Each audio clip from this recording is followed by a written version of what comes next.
Well, hey folks, welcome to another Friday fishing forecast, and it looks like we're going to have a really nice weekend. It's going to be hot. It's been hot for a while, but it's going to be hot. We're going to have the scattered thunderstorms in the afternoon. Now, offshore is looking a little iffy with it when it comes to the storms. There's some storms south of us right now, and then there's some storms heading from the north coming south. So it's been like that for the last couple of days, and it's been hit or miss offshore. So you might want to kind of take a look at the future radar, get an idea of what these storms are doing. It looks like they're going to be straight off the coast, off of Egmont. So I'm still trying to decide if we're going to try to go offshore or what we're going to do tomorrow. We have not personally fished in a while. I fished a little bit last Saturday, but that was the only day that we fished. We fished inside the bay. It was Jiggy and I had to do that video for that reel.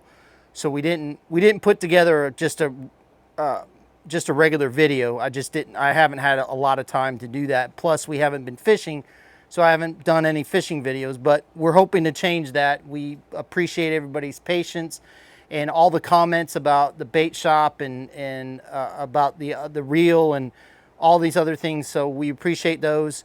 The fishing has been pretty good. I know the mangrove snapper bite inside the bay has been absolutely on fire.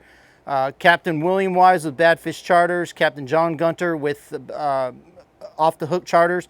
They've been doing extremely well on the snapper inside the bay. So if you guys are looking to do something like that and you don't want to run offshore just because of the weather, then there's a lot going on inside the bay, especially for snapper. I know that the tarpon are still around. The redfish bite has been pretty good. Now, one thing that I would recommend when I was guiding back in the day, when we would get into the summer like this and it would get extremely, extremely hot and that bait would disappear and all you had were typically small bait or really big thread fins.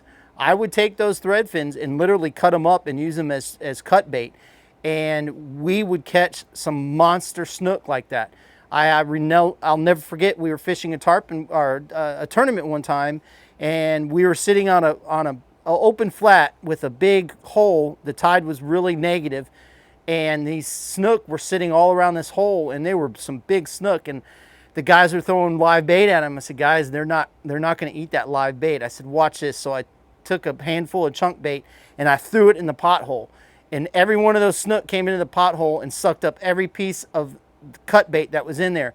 So one of the guys finally listened to me. He put on a piece of cut bait, threw it out there, bam, 38-inch fish, and we won the snook division on that tournament. So these fish will get lazy because that water temperature is so high. Right now it's in the 90s. So keep that in mind. Keep it simple, stupid. Give them what they want. Again, I'm talking the fry bait, I'm talking cut bait, especially when it comes to fish that are specifically feeding on that small bait. Sometimes you got to put a cork on it to get it out there, but the flat just outside of here is loaded with the small fry bait, and the snook, the redfish, and trout, we're absolutely terrorizing them. So just keep that in mind. Let's go ahead and get into the Friday fishing forecast and talk about the tides and solunars for this weekend. On Saturday, we have a high tide at 7:21 a.m. at a 1.8 foot. Then we have a low tide at a 0.18 foot at 150. And then we have another high tide at 7:32 at a 1.4 foot. On Sunday, we have a high tide at 7:52 a.m. at a 1.9 foot. Then we have a low tide at 3:04 p.m. at a 0.7 foot. Then another high tide at 9:12 at a 1.3 foot. For the solunars, we have a major feeding time from 6:05 a.m. to 8:05 a.m. Then we have a minor feeding time from 1 p.m. to 2 p.m. On Sunday, we have a major from 6:45 a.m. to 8:45 a.m. Then we have a minor feeding time from 1:53 p.m. to 2:53 p.m. Then we have another major from 7 p.m. to 9 p.m. So again, with that major in the afternoon, right as the sunset, especially on Sunday. Saturday, we have a major from 6:18 to 8:18 p.m.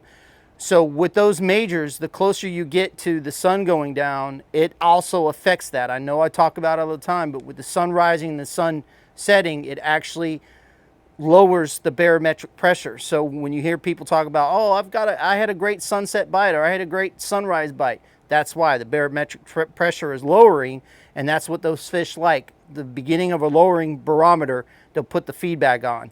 So keep that in mind if you're going to go out in the afternoon. If the storms have already gone through, it could be a really good time to be on the water. I just want to say thank you to everybody again for the continued support. We really, really appreciate it. The bait shop is doing extremely well. We've got a ton of shrimp in stock. We don't have any white bait right now. I haven't gone out and looked all this week. We don't have any pinfish, but we have all the frozen bait you need. We have all sizes of shrimp, large, medium, and small. So we've got everything you need. Again, thank you for watching. It just keeps propelling me to continue to do this. Again, thanks for all the suggestions. Can't say that enough. Fish more, catch more, and we'll see you on the flip side.